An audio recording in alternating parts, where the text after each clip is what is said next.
The fifth part of generativism is about the Lenneberg theory and competence and performance. The Lenneberg theory is known as critical period hypothesis. It's a very important and famous theory, especially in the field of understanding of human mind in terms of its processing of linguistic data during specific time period. The CPH, which is critical period hypothesis, as its most basic, is the theory that successful language acquisition occurs before puberty. The time period is basically identified and determined in terms of 2 to 13 years, and according to this theory, the first language acquisition occurs during that period of time, which is ideally 2 to 13 years. The first few years of life are viewed as crucial for acquiring language skills. So basically, according to this theory, that initial years of a childhood are crucial, are vital in terms of developing language skills. Originally, the concept of CPH was proposed by Penfield and Roberts in 1959.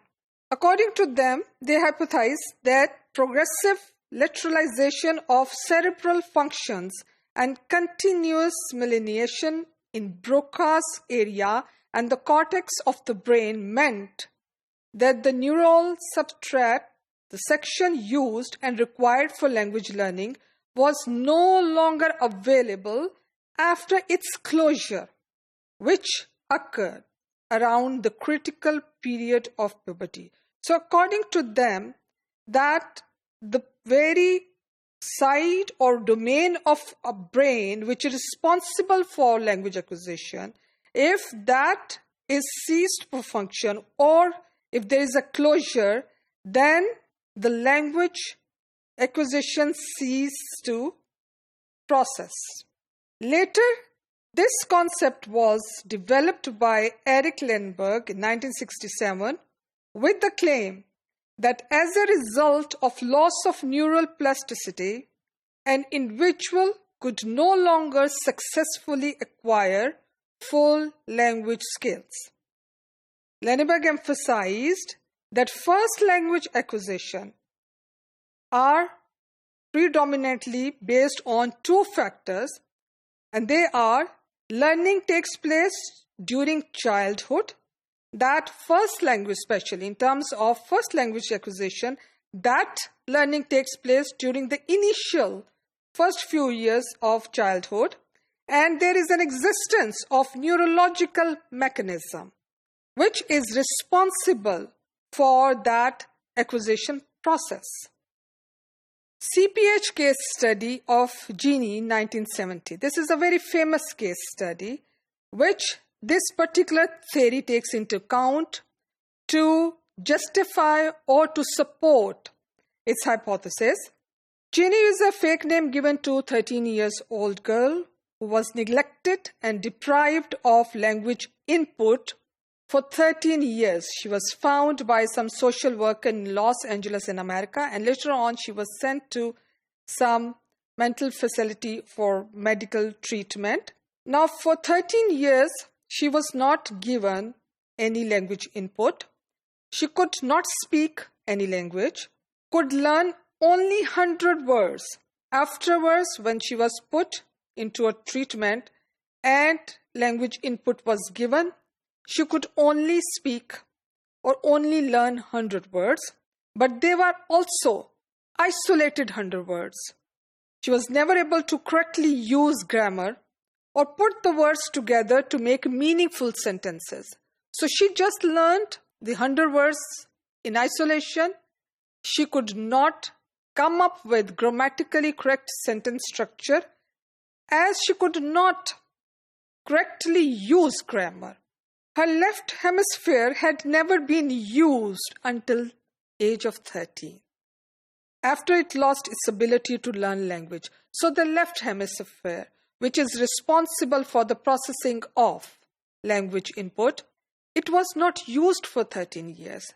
and therefore it lost its ability to learn language. Now, based on this case study, the advocates of critical period hypothesis tried to prove that if a person is deprived of input during the initial time period, initial years of childhood, then it becomes very difficult that when he or she is adult to acquire even the first language.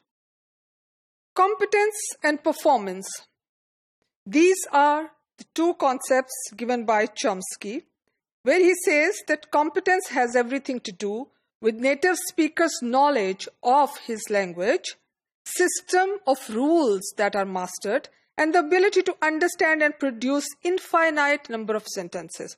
So basically, native speakers' knowledge of his or her own language rules, the mastery of the rule, and also the production of infinite number of sentences based on those understanding of those rules. Performance, according to Chomsky, is the actual use of language in a given situation. We have already discussed this in detail, but today we are going to see another point of view with regard to competence and performance, which according to Chomsky is linguistic competence. Delheims, a very famous linguist, suggests linguistic competence is but a subdivision of communicative competence. Communicative competence is a child acquires knowledge of sentences not only as grammatical, but also as appropriate to take part in speech events and to evaluate their accomplishment by others. So it's not just the mastery of language rules. It's rather the mastery and yet knowing what is appropriate, what type of sentences are appropriate to be there as a part of any speech act.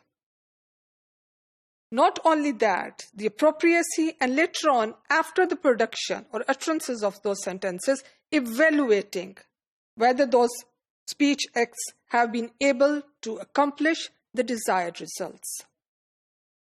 Delheims proposes language is but one mode of communication. So according to Delheim, that language is not simply mastering of rules and acting in a given situation, it's a complete mode of communication. It varies from situation to situation, that every situation based on participants, context, environment has its own unique requirement for a speaker to come up with that language. Acquisition of such competency is subject to social needs. So, communicative competency is subject to or is relevant to the social needs of the context around a speaker. So, looking at the views of Delheims, it's not just linguistic competency, but communicative competency, because language is a process of communication. In his own words, he says, a model of language must design it with a face toward communicative conduct and social life. To conclude, critical period hypothesis refers to early years of childhood as crucial for first language acquisition, and missing those can result into an inability to acquire a language.